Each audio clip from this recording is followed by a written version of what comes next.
Hi, I'm Alyssa with Trusted Life Circle, and today we're going to be talking about reminiscence therapy.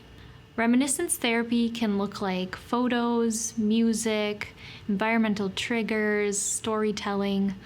All of these things can be a great way to go back into the past with your loved one with dementia. You may notice with your person that their short-term memory is more difficult to recall versus their long-term memory, which may be able to be brought back with some of these forms of therapy. So reminiscence therapy is a great way we can work with that long-term memory to bring back meaningful moments and social connection. When it comes to therapy and dementia, it is really an abstract field, but there's actually been a lot of studies proving the benefit of reminiscence therapy.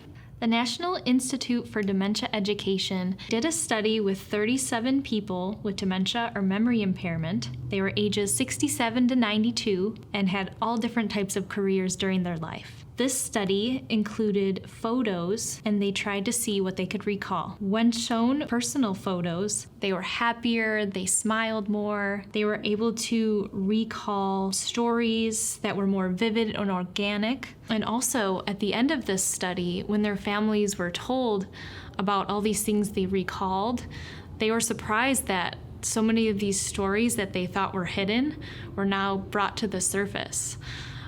So it just really proved to the families that there was still a really good way to connect and dive back into those deeper memories. For this study, we weren't sure if they used digital photos or real photos, but something that I found helpful with my grandpa with dementia was we had a photo album that was labeled, and you can go as in-depth as you like with this. We just had names, location on sometimes we would include the date. But this really would help him, especially with his family members. You know, sometimes he wouldn't talk up if he was embarrassed that he didn't, for example, know his brother. But this way, he can look at it and go, oh, that's my brother there, and we were doing this. And since he sees that name and he's triggered by the visual as well, that can then bring up those long-term memories. So this is a great example of something you can make for your loved one. It's low cost, not too time consuming, and it really can just prove so many good results. Our app Trusted Life Circle is actually a great way to explore the digital side of this, especially if your person had an ingrained smartphone habit prior to their memory impairment.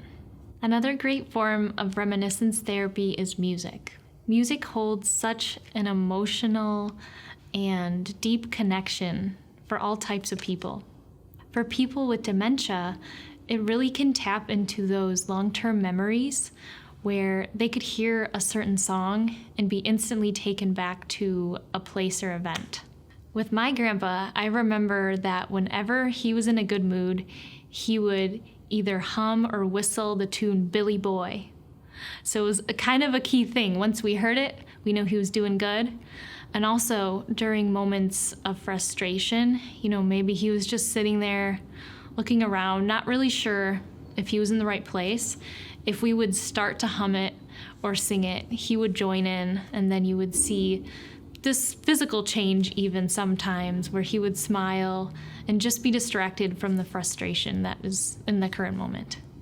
Music is such a great form of reminiscing, but it's also great for getting their body moving, making sure they're staying active, either socially or physically. We have this thing at my job where we do music and motion. So we'll choose our favorite songs, and then we do movements to the beat. So sometimes it is just a little dance, sometimes it is more of a workout, but they sometimes find that they're not even working out because they're so focused on singing along to their favorite songs. So music can really be a great gateway for your loved one into other practices that can really be great for their well-being. Some good ways to make music accessible for your loved one could be making a playlist. Apple has a really good accessible option for this because it is larger, it's easier to read, and it does limit the choices as well, so they aren't frustrated with this. And if your loved one is using an Android, try to find any music accessibility apps and see if any work for them. While discussion is included in any of these reminiscence therapies, something that takes it even a step further is storytelling. Storytelling is something that can be done anywhere and is a great way to dive back into those long-term memories. Instead of quizzing them about their day, what they had for dinner, this can be a great way to bring up stories that were otherwise hidden. Maybe leading with a generic question like, what was it like growing up on the farm? Or, what was it like growing up with 5 brothers? Things like this can be really open-ended, and they don't feel as much pressure to get every detail correct.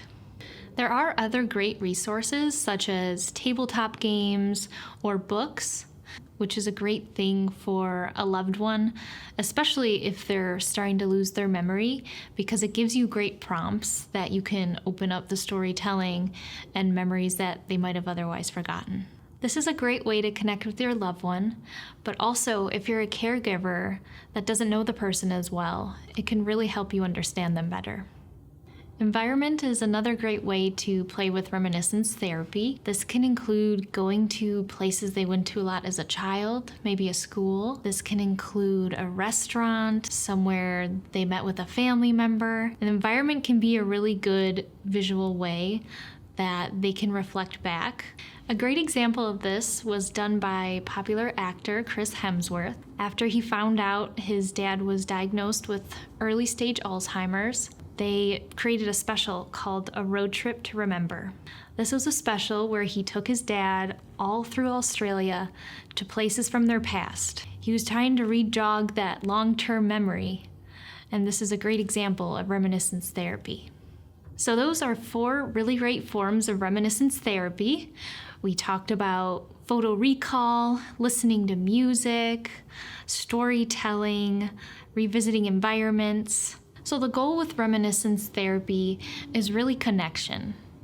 We're not trying to test their memory, expect them to be perfect. It is really just about forming those meaningful moments that help to enrich their daily lives. So those are our tips for reminiscence therapy. There are many different kinds, so please feel free to leave in the comments things that have worked for you. We're really excited to find other ways that have been beneficial. Thank you so much for watching. Please tune in to Trusted Life Circle for more tips for your person with dementia. We're here to help.